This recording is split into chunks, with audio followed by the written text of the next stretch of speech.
Okay, so first of all of the automations, so class automatically advancing, auto count on timers, auto music, all that will only run from the present screen. So you've got to be on one of your classes here for that code to even be running in the background. So if you're on this screen, watching your clock, waiting for something to pop up, the auto music or whatever, it's not going to happen from here. So you've got to be on one of those screens. Secondly, there's all sorts of active buttons here. Make sure those are checked. Here, obviously, this is just an on-off switch basically for the whole segment, but then depending on what your scheduling options are, yours may look like this or it may look completely different. It just depends on what you've got set up. But make sure it's set to active for the day that you're trying to run it on. Um, I'll have to look. I'd have to look in the background code here. These may not be set to automatically work on Saturdays and Sundays.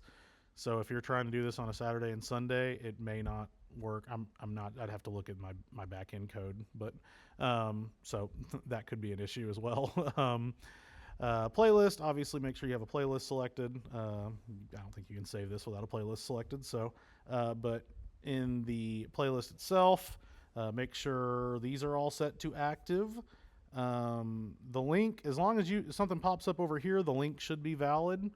But you may have a particular song or something that it recognizes but still won't play for whatever reason. And if that's the case, please send me the link and I'll figure out what's going on there.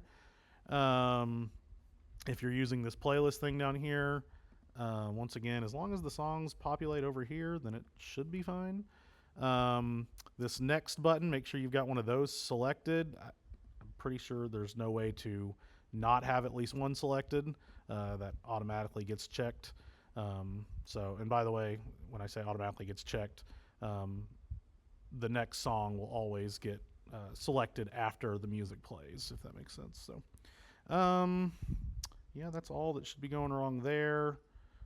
Finally, make sure you can preview this. So let me just, I'll choose this one. I'll set a duration here. Then we'll click preview. So make sure that works. And if that works, then as long as your times are set correctly and all that, then when you're on the present screen at that time, it should work. If the preview did not work, but you did see this little thing pop up and you just don't have sound, you may need to go up here and you can't see it because the screen recording isn't getting this part, but in your little next to the URL up here, you'll probably have a little option you can click to allow sound, and so you may need to select that. Try all that and let me know if it works.